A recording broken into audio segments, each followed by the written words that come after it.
Hey there, Internet. Welcome to another episode of the Rocket MSP podcast, the show that asks the tough questions of vendors. Today, I'm joined by Matt and Kevin from the channel program. Welcome, guys. Thank you, Steve. Appreciate it. And hello, Internet. The entire Internet is watching. All three of them. All right. So, you guys have kind of, I don't know, I wouldn't say battled your way into prominence here in the channel. You just kind of blasted open the door and here you are and you're doing all the things, man. So kudos to you two for all the work you've put in the channel program. Kevin, here's where Kevin takes full credit, Steve.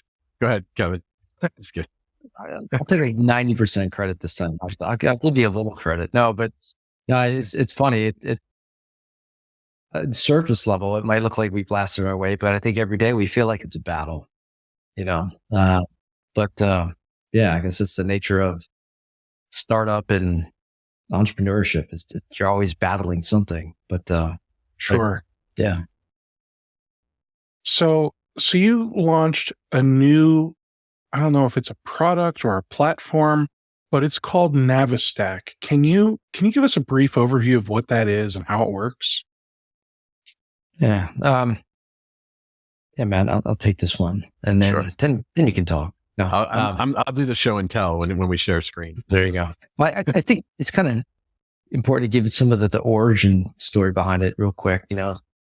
I've been fortunate to build and scale the IT services company, large bar in the DC area, and recently exited that business. And I've also had the fortune of scaling arguably one of the fastest growing cybersecurity companies in that channel. And so we've kind of seen this marketplace from both sides of the table, right? As a IT services company, reselling technologies to public sector, customers, and having 70, 80 different vendors that we were working with. And then on the other side of the table had the, benefit of scaling, software company. And so the thought process behind this platform, this Navistack platform, is like, how do we take the friction out of this marketplace? And that was like one of our early, thesis, is that there's so much friction in the channel.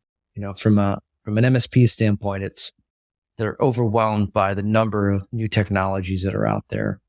They're challenged every day in communicating with their vendors when they need them, especially as the vendors start to scale. I give the example with ID Agent, last company, first 50 partners, we knew them. I know them all, first name, texting back and forth. They'd text me what they would want to see in a product. But as you get to 100, 200, 500, 2,000 partners, it just become wildly, unmanageable. So there's friction all around this marketplace. And so we built Navistack, initially for the MSP to give them kind of a centralized view of their technologies that they work with, kind of an organized, visual. And it allows them to add different product categories to their stack. And as we progress, they'll start to see how they, compare against their peers, their stack, the popularity of the tools that they're using. We have some of that now with the product reviews and the ratings.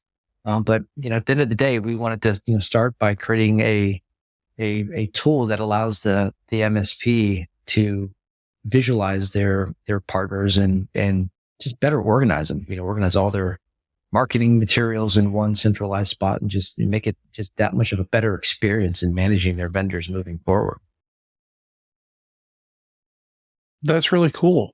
So how would you say that Navistack differentiates itself from other vendor management tools in the market? So, I mean, I think I know what you'll say here, Kevin, but you can fill in any gaps. But, traditionally, Steve, it's a one-to-one relationship, right? So an MSP signs up with vendor X.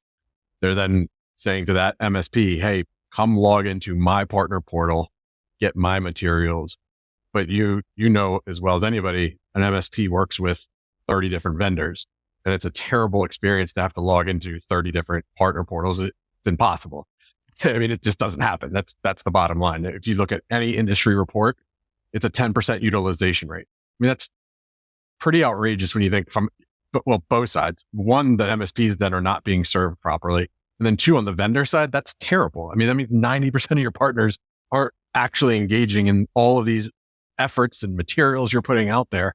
And so that's the bottom line. That the single most important differentiator is that this is built as a one to many. So as you come in and your vendors are participating, well, now I can get my SaaS alerts stuff in one place. I can get my solutions granted. I can get my Blumera, whatever different technologies you're using, just making it easier. Then also, as Kevin mentioned, like communicating with your vendors.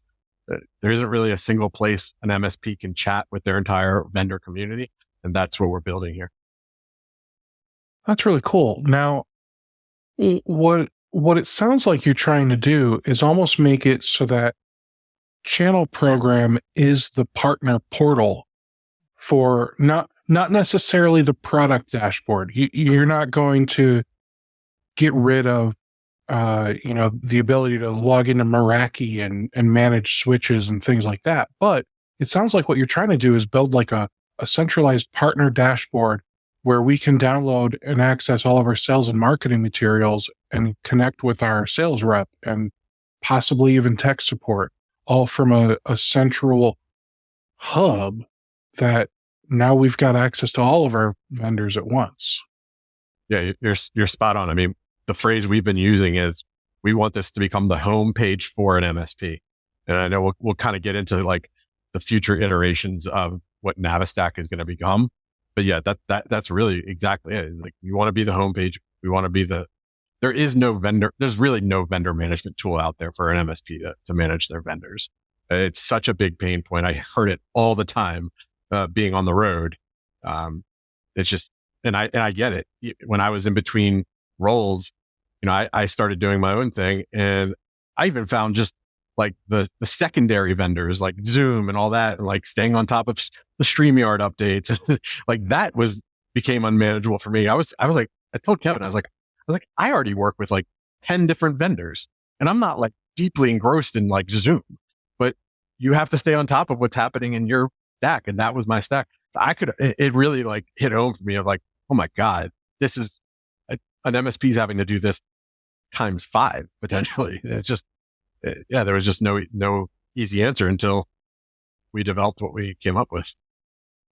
And it's crazy because MSPs are always bragging about offering vendor management on their websites, and we can't even do it for ourselves. How are we expected to do it for our clients? Well, that's funny because it's always shoemaker shoes, right? It's always, running around and most MSPs are customer first, right? It's service first, but because of that, especially as emerging MSPs are starting to scale, they don't have data systems or infrastructure or centralized dashboarding, that kind of stuff, to make their business more efficient. And it's because typically they're just running around and putting out fires and trying to scale. And so, yeah, that was one of the ideas, is that could we create this centralized hub and, start taking some of that friction out of there. Again, going back to the ID agent days, we had I think at that point we had several hundred MSP partners, and we started to build our own version of this within our tool, right? Some vendors will go down that path and try to build enablement, within their tools, but that was a costly long-term endeavor, right? I think we did it reasonably well, but there's definitely a lot of lessons learned.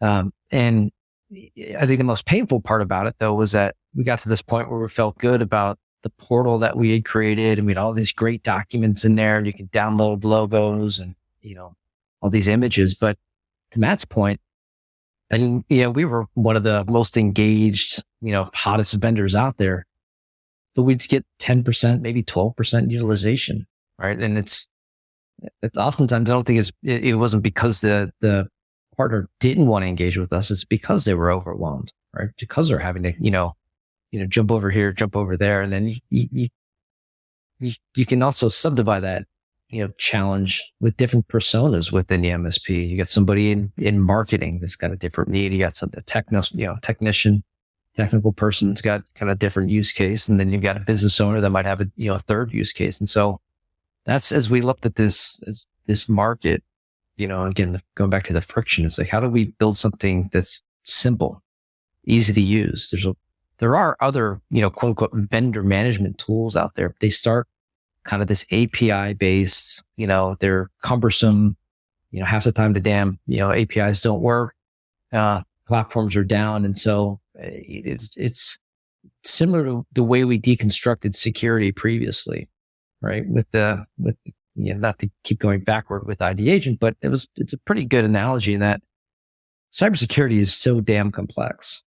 And we saw that the MSPs were struggling to sell cybersecurity to their customers. It's like, why don't, it was just looked at as another expense. And so the thought process behind ID Agent is that, get people to focus on the fact that their password is exposed, and here it is in clear text. And then that'll help the MSP sell all these other, cybersecurity solutions. And so we kind of started that same premise, right? That there's so much friction within the MSP. There's so much friction between the vendor and the MSP. And so could we build something that's simple, and as we progress, we'll layer in more sophistication, more, we'll go down that API path. We've got some AI stuff that's coming up, but yeah, it's, I think oftentimes vendors, whether it's a, sell to product or sell through product or something like what we're doing now, they start and they further complicate, the challenge. And I think the trick for any vendor or, any business is to simplify as much as you can and focus on the outcome and then gain adoption. And as you gain adoption, then you start to build in more complexity. But yeah, it's challenging, but, we're up for the challenge. And Steve, I'm just going to add one other thing real quick. Sorry.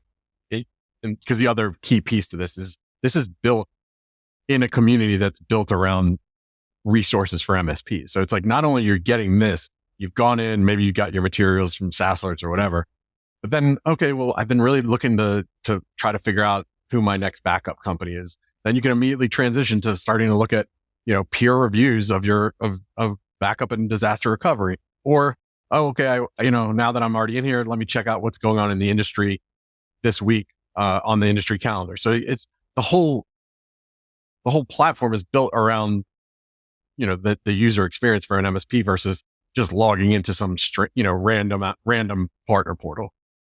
So I gotta say, I was really skeptical at first. I still have some skepticism, but I'm gonna hold off.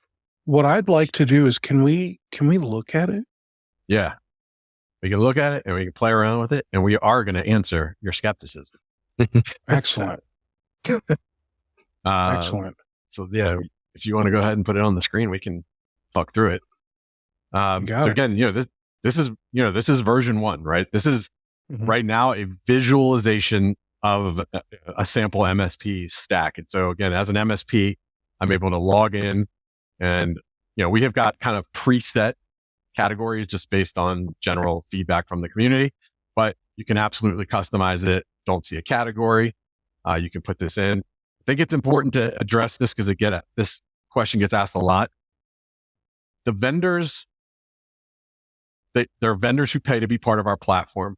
This component is completely open ecosystem. So Steve, they don't have to be a paying vendor for you to add whoever you're using for network security. It is completely open. In fact, I'll show you kind of how you do it. You build my stack. So I'll use SaaS Alerts just as an example. So if I type in SaaS Alerts, so I would say I'm a current partner or I'd like more information. If I'm a current partner, the journey takes them into, it actually requests not only that would you get added, would I add SaaS Alerts to my view of my stack, it would also give me access to their partner portal as well. So it's kind of killing two birds with one stone there. If this vendor did not exist, so I just make up a vendor, which, we don't know every vendor in the space. it's a kind of all snap, don't see your vendor or product. We're adding dozens of new products every month. I can tell you, we got 3 new requests this morning and we're adding them within 24 hours. So everybody can go back and re-add these. So it is completely open ecosystem in terms of what you want on your stack. Because, stacks go well beyond just kind of the traditional MSP offerings. They get into the QuickBooks and things like that. So it is completely open, customizable. And one of the requests we got is that, maybe use IT Glue as an example, because they have a lot of different categories of product.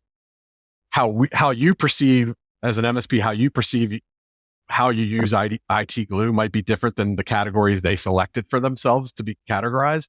So Steve, it's open. Like you wouldn't use, I don't think you'd use IT Glue for backup and disaster recovery, but if you had a component of IT Glue that did fit that for you, you could also add them. So it's not stuck to whatever that vendor chose as their product category. It's really for you to customize. So I can add more than one vendor to each of these little categories too.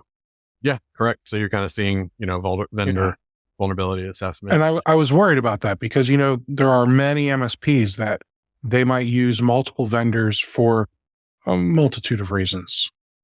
Yeah. So that's great that you've got the ability to add multiple. Now, one thing I like, before we even dig into what's deeper, is this is giving us a nice visual of like, here are all the categories that exist and all the things that as an MSP, as I continue to mature operationally, my goal should be to like fill all of these little boxes up, right? Yeah. So I like that you're telling me I need dark web and identity monitoring. Gosh, I need my glasses. Yeah, no, you got it right. Or I need cloud security or zero trust security. And, if you hit the plus on one of those, does it give you options like here are the ones that we know do this today? So cybersecurity, and then you would be typing that in.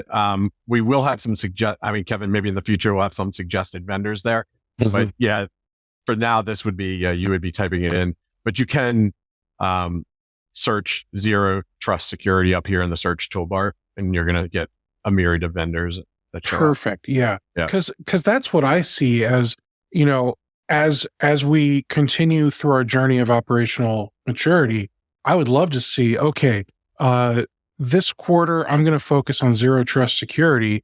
Who are the vendors I should be looking at?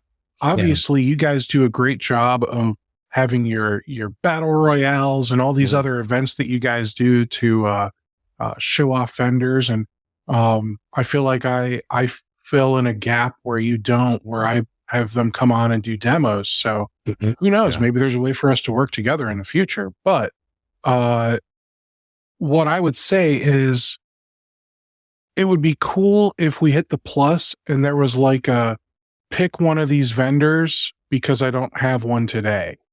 Yeah. Hey, look, Steve, us going through that right there. I mean, this is how the product becomes better. That, right? So, and I'll just give you just to show you like an example for today. This would, if you were looking at security awareness training, type in security awareness, and then, it's going to, pending my internet working here, it'll, bring up a series of security awareness training companies that you can start taking a look at. You can also visualize it through our stack charts, which are based on peer validation and product reviews. So this chart, because I know this is a question that gets asked a lot, like, can KnowBe4 buy their way to the top? The answer is absolutely not. This is based purely on MSP's feedback in the community. And then you can kind of go down and really, dive into, maybe you actually want to read a little bit more about USecure as you learn product. And so, you can, instead of just visualizing who's the top of the charts, you can start really getting into, what MSPs really like the most about the different products. And again, this is all pure validation here. So one of the things that I know a lot of MSPs have said to me is that they feel like you guys are just trying to use all of these different tools, whether it's the reviews or Navistack now or whatever, to just get more information. You guys are just looking to hoover up as much as you can about us MSPs, so that way you've got more data that you can sell to the vendors. What do you say to that? I'm glad you actually asked that, because we don't sell data to the vendors. And that's very controversial, because you think about the experience of going to a trade show, right? Mm-hmm. I'm sure you've experienced this, hundreds of times. You go to a trade show and, you come back to the office on that Monday or Tuesday and, oh, wow, every vendor's got that, attendee list and they're blowing you up, right? And so, again, kind of thinking about, where we've come from, being on both sides of the market.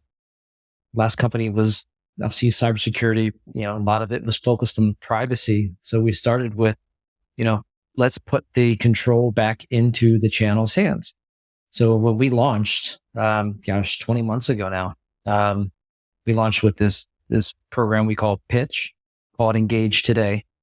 But the whole premise behind it was that the MSP could log in anonymously, watch the presentations, and they decide if they want to engage with the vendor. And only at that point would we, make that connection. If you watched, 7 or 8 of those presentations and you're like, yeah, I'm good, then, you're good. Right. And again, we protect the privacy. So we've built this in a way where it's about, maintaining that level of privacy. But then for us, what we can do is take the data that we are aggregating and turn it around and use it to provide suggestions, provide insight, provide analysis for you to, again, compare yourself to others. Everything's anonymized. So we won't go down the path of selling data to vendors. We may at some point, maybe, you were asking about, when you're searching for a product category, who are some that's suggested, we may go down that path a little bit. But yeah, the moment that we sell, like just blanketly sell data like that without an MSP's opt-in permission or whatever, this will lose our credibility. And so, so we're building this in a way that provides, insight, data, back to the MSP. And the way we monetize the platform is that the vendors pay to turn on their PRM and engage with the MSPs that are asking to be added to their channel program or asking for more information, kind of that opt-in model. So everything that we've done to this point has been, with privacy first, in making sure that, we maintain that level of privacy and, that credibility. Otherwise, when we lose our credibility, then, how this industry works, you're done. I do. So we've got a pretty high, standard to uphold when it comes to data integrity and how we're protecting, we call them our partners on the platform. Very good. Yeah. Now you have data security and privacy at the forefront of what you're doing with not just Navistack, but the whole channel program ecosystem. So, what measures have you put in place to ensure the data security and privacy for all your users? Yeah, so we'll talk publicly about all of the measures, but again, coming from the security background, again, when we started down this path, it was about privacy first and security first. And so, Garrett on our team, former MSP, is with us at ID Agent. When we started architecting the platform and data controls and privacy, that was at the top of mind. So we feel we've got the right controls in place, and knock on wood, we keep that level of integrity. But it's all about security. You have to be security first. Doesn't matter what kind of product you are. These days, I mean, it's got to be built with security in mind up front. So we're trying to do our part to make sure that we stay secure and compliant. Very good. Now, I noticed that I'm gonna go back to the screen share. This Navistack is a fantastic way for MSPs to identify gaps in their vendor stack. So maybe I didn't realize I should also be doing cloud security or network security as part of my cybersecurity stack. Are there any like limitations to the vendor stack? Or are you finding that people are complaining that you're missing categories frequently, or we haven't had too many complaints about categories. In terms of overall, I mean, I don't even know how many categories we have. We have a lot of categories. And look, Steve, it's not like we're not open to adding categories if they make sense. Again, this view is, a template, a default view, but again, an MSP can add any variety of categories and subcategories that we have. Wow, I didn't even realize that. Yeah. So this is the blanket that we have, but the full, like if you get into the full view of categories, I mean, you're talking about all of these categories, backup and recovery has 16 categories. We didn't technically put 16 categories in backup and recovery on that view, but if you utilize all these different categories, then you could really make a robust view for your Navistack. So there's a myriad of categories to choose from. As we've mentioned, when you hit the build your stack, if you have a vendor that isn't showing up, that's just a request at that point. So you click here to request. And like I said, we got 4 today, and we've already, Garrett on our team adds them in within 24 hours. And then I actually send an email directly. Cause I still like the personal touch. I send an email directly to the MSP that made the request and say, hey, great news. We've already added your product, and sometimes in some cases a new company. Cause again, we don't know every company that exists out there. So, but you're dead on in terms of this is an opportunity for an MSP to start evaluating some of their gaps in their stack. I actually had and this can be lost on people, I think, because let's say you have 5 people in your MSP that are registered users on our platform. If let's say you're the owner or whatever, you don't have to be, but let's say I, the owner, fill this out. Well, now my entire group of 5 users has access to this view. And so it's so important, you're onboarding a new technician. They now see your technology stack.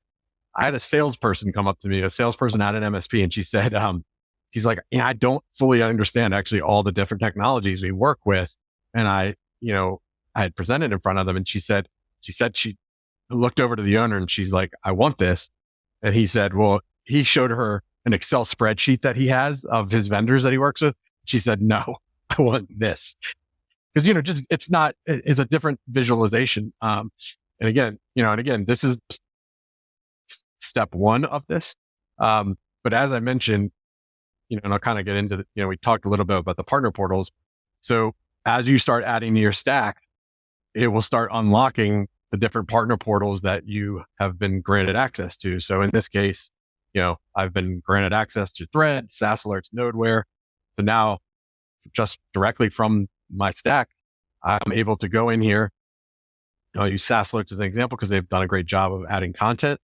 And it's really focused on 4 areas that an MSP generally cares about when logging into a partner portal.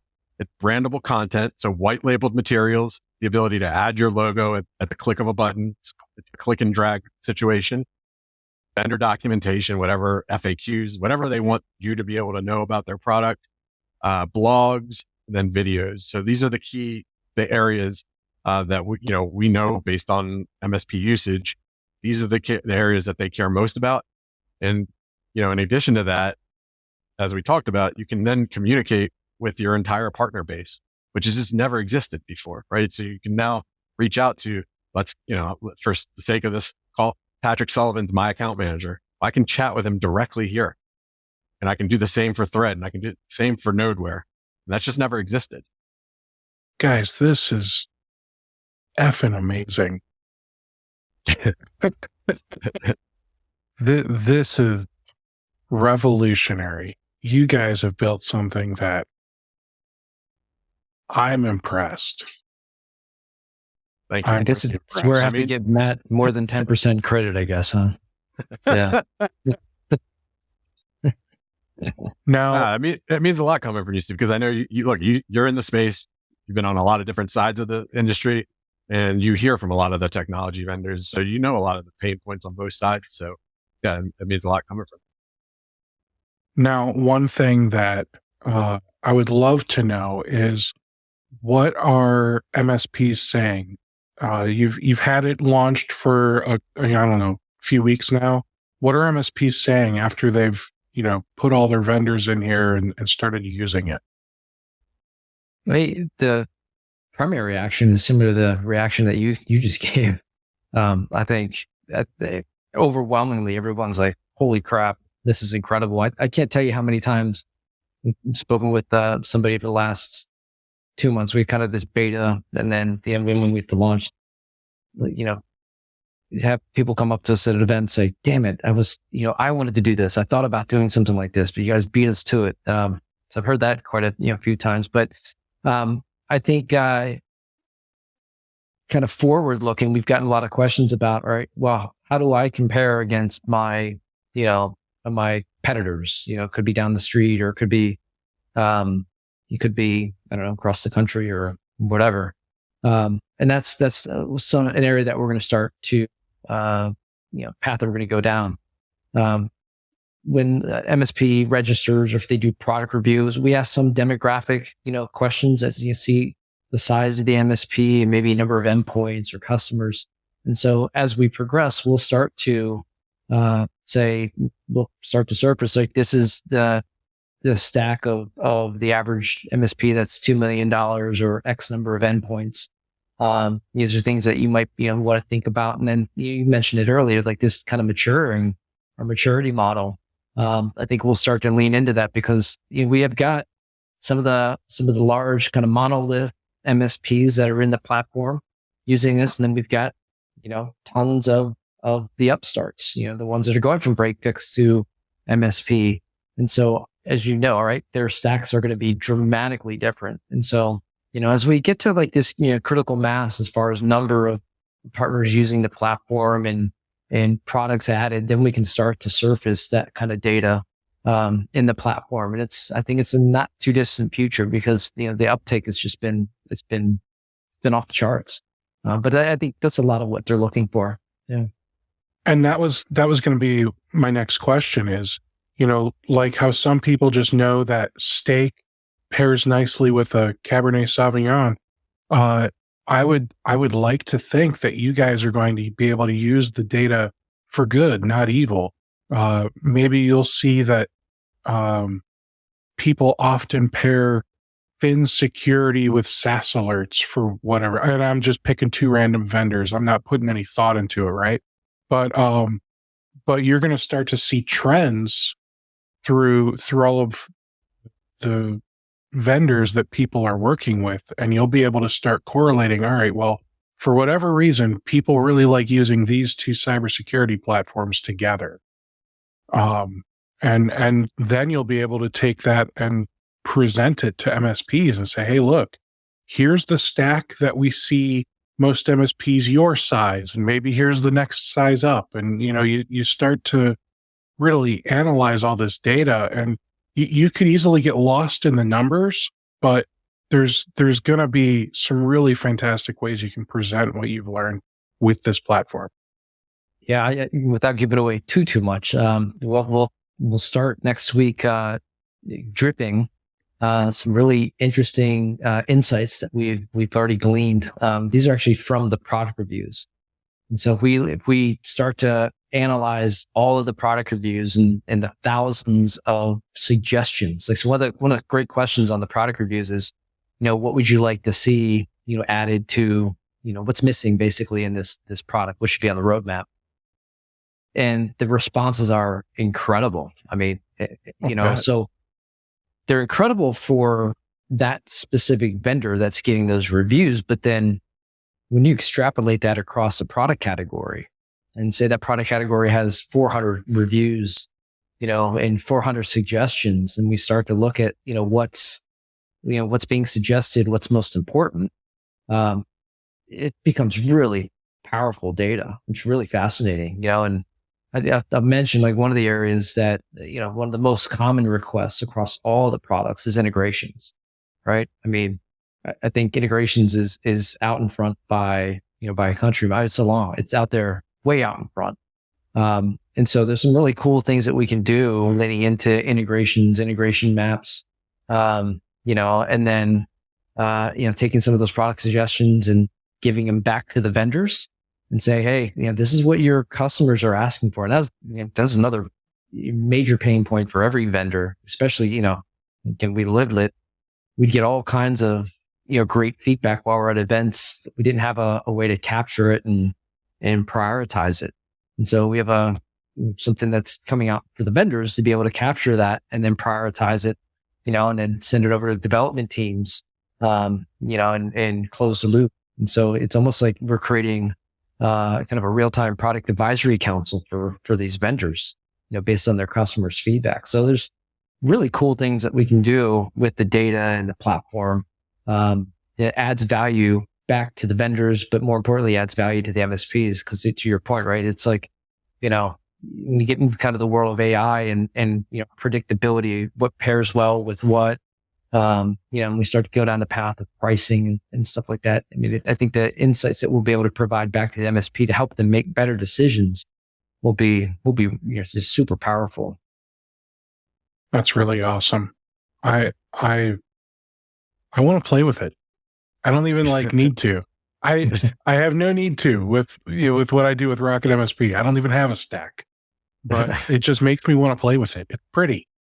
You do. You use StreamYard. That's part of your stack. Yeah, I got StreamYard and HubSpot. That's my stack. Yeah. But Matt brings up a good point. That was one of the fascinating things as we launched. We've got some really, some are borderline obscure. We got some really interesting requests, to be added or requests and just people, how people perceived what their stack was. And, Matt mentioned QuickBooks, paid checks and payroll processing, these other third-party tools like Zoom and StreamYard and stuff like that. Some, that it's not even shadow IT, but it's a lot of these tools that you don't necessarily think is a key part of your stack. The MSPs are adding in to see, more holistically, all of the tools that they're dealing with, maybe not just the service delivery tools, but, the other 30 or 40 different tools that you might use within an MSP. And so we've gotten some really interesting, product addition requests. And as Matt mentioned, Garrett and team try to jump on those pretty quick, and, we'll reach out to the vendor and say, hey, there are products that you want us to add.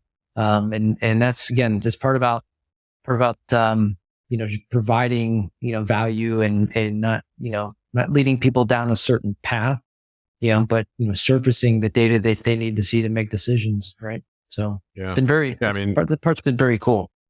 Yeah. I'm just looking at today, the 3 requests, companies, Steve, were Symbol Security, Synology, and, Nakavo. So, that's the thing. It's there's just so many technologies out there that different MSPs are using. And yeah, we certainly don't know all of them until. Right. And of the 3, I've heard of Synology. Assuming we're talking about the NAS vendor. I think so. Yeah. So. Yeah. Very good. Now, I have an assumption of what this costs for MSPs to use, but I'll let you tell everybody. What's it cost? It's free. It's free. And I know the secondary question, which I think Kevin addressed earlier, is, we have vendors who are paying to be part of the community in a variety of different ways. That's how we've made it available to MSPs for free. So that's kind of the simple answer for you. So this isn't that old adage of if you aren't paying for the product, you are the product, because you're making revenue in other ways. And this is, I don't know the right way to say it, but this is a passive way to make the revenue more attractive to vendors to spend. Mm-hmm. Yeah. Look, I mean, a couple things, in there. One, I think as many vendors know, or even MSPs know, going from freemium to premium is often kiss of death for an organization. So our thought process is that the platform should be open. It's an open ecosystem, should be free for the MSPs. And, maybe maybe at some point in Q1 or Q2, we've kind of, thought there's some things that we can, some things that we can throw in that might be monetizable, maybe like courses or stuff like that. But the platform should be, free and open, in our opinion. And, going back, on the vendor side of the house, I mean, again, this just by, surely, your background in the MSP space and running this, like, you think about these vendors and how expensive it is, how fragmented this marketplace is, how many different communities and peer groups and events. Like our events calendar, Matt might know the number better than I do, but I know we're well over 600 events that have been added to our events calendar, like 600. Right. And so It's a lot of events. it's a lot of events, right? Yeah, So, MSPs don't have time for that. well, yeah. No, And so no. the vendors seeing some, diminishing returns with some of the in-person events. And so as we were talking to vendors, it's like, look, this is a platform that you want to lead into because we're able to smooth out that communication with your existing partners. And then as you've seen is if somebody's adding a product to their stack, they have the option to say, I'd like more information. And so, that is I think a trigger for the vendor, right? We might, it's essentially a lead generation tool for the vendors, but it all goes back to the fact that when you saw these stats and numbers early on in the consumer space, right? And the consumer's looking to buy a car, right? They're spending hours and hours on Edmunds, cars.com, Car and Driver. They're doing their research before they walk on the dealership, walk on the lot. And that's one of the principles behind this platform. They're, MSPs are doing the research. They're adding the vendors that they're working with, but if they're looking at NAS, if they're looking at, firewalls or what have you, they can do the research and then they can request to engage with the vendor. And so I think we're helping the vendor in that journey, just as much as we're helping the MSP in their journey. Wonderful. Yeah. Well, please go ahead, Matt. Well, you could just real briefly, because Kevin brought up the industry calendar and you made a comment. Steve, if you don't mind sharing my screen, I'll just show you real quick. Sure. To your point, yeah, MSPs are extremely busy, but what we've tried to do is make it as easy as possible for an MSP, if they want to attend anything, to know where all these things are happening in a single source. So this is the most consolidated industry calendar that exists in the space, because it gets down to the webinar level, the lunch and learn, the demo days. So, if I'm not on Time Doctor's email campaign, well, Steve, you would never know that they're having a thought leadership around mastering productivity and balance. So it's just giving this visibility, and to your point, look how brutal the 29th was in terms of like how many things an MSP could technically choose from, right? And kudos to you guys for isn't Pitch IT you? Yeah. Oh no, well, So Pitch It is ConnectWise's program. Okay. And then they've kind of taken our model of our pitch event, which are engaged that we call it now. They kind of we married it together to give more visibility to all these emerging vendors. And so it was kind of their opportunity to do these 5-minute pitches. So a shorter version of what we do. Yeah. Okay. Yeah. So that's ConnectWise. I was gonna say, like, wow, you put yourself not at the forefront of the list. Yeah. No. So yeah. No. We've got day 3 tomorrow. But yeah, this is all, I think, by time and date. And but future versions of this, you'll also be able to start sorting by your city, your region, so that again you're aware of because I can't tell you how many times I go to an event where I've personally promoted to people like, hey, we're going to 7-figure MSP event in Chicago. And they tell me, like, if you hadn't messaged me about this, I would have had no idea that it was going to be taking place. So again, taking this and making it easier. I had an MSP tell me they previous to our calendar, they were having to go to 16 different websites to get this information that they can now get in a single place. And by the way, Steve, if you don't want to come onto the website, we have a newsletter that sends out every Monday saying, here's what's happening this week in the channel. So you get an email recap of or preview of what's happening in the channel. So that's really cool. You guys are onto something. I'm telling you. You're doing all the things that I wish I was doing. So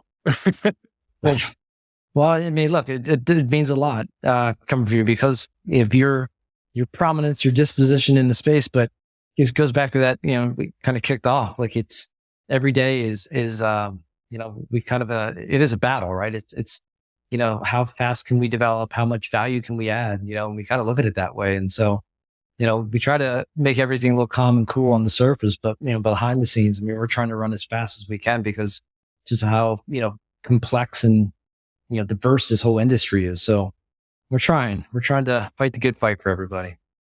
Well, very good. Kevin, Matt, I just want to thank both of you for coming on. This is a really cool platform. I appreciate you showing it off here at Rocket MSP. Any final words before we wrap up? I mean, I do have a final word, actually, because, you've had some questions around, kind of like the why put this stuff in the platform. And Kevin sort of addressed one version of the iteration of where we're headed with this. And Steve, if you don't mind just putting it up one more time. Sure. So Kevin talked about kind of that benchmarking opportunity where you'll have a stack score and you'll be able to rate a stack versus other stacks based on, revenue and things like that. But, kind of also imagine a world where you've filled out your stack, and then you start getting curated information from your stack. So, maybe it's product updates. We talked about the event calendar. You saw how broad that is. What if there was a widget where it's just showing you from your stack, here are the webinars and thought leadership? Because you're the one, your stack's going to be the most important vendors to you. So you need to stay on top of those things. So this is actually what it's going to ultimately end up doing, is curating you a custom view based on your stack to help you manage it, communicate, as we talked about. So, in the future, where it's headed is to that statement I made, which is becoming the homepage for an MSP. Having the contacts of all of your different vendors support, because it's another pain point I get all the time on the road, is I actually don't know who to reach out to at XYZ vendor. And now, as we continue to build this out, that'll be, for a technician, the amount of wasted time they have to go back looking at, all right, who do I reach out to? This vendor, this vendor, this vendor. Now it's going to be, in one place. So, that's the big why. I just, wanted to kind of reiterate that, because I know it's been kind of the theme of what we've been talking about today. Kevin, how about you? Yeah, what Matt said. I get often criticized in the public sphere about not letting Matt, speak enough, even though he's on 2 stages, 3 stages every week. But yeah, look, this, like I said, this is this is purpose built just to help. I mean, really, that's what it comes down to. Again, it's said a couple times. I've had the fortune, the benefit of being on both sides of the stack, I guess, if you will. And so we're trying to take the knowledge that we learn on both sides and just make it easier. I mean, it's becoming more increasingly more complicated, more competitive marketplace. And if this is a tool that allows the MSP to make better decisions and grow even 1 or 2% more, then we've had a tremendous impact on the industry, and that's what we're all about. Very good. Yeah. Well, again, thank you, Matt and Kevin from Channel Program, for coming on and showing off Navistack. If you guys have not signed up for Navistack yet, do it. I'm endorsing it. I'm saying it's cool, and you should go sign up. It's free. Why not? So yeah, go do that. Also, next week, I will catch you guys again at 1:00 Wednesday live. And I'm going to be joined by Cullen Knox from Gradient.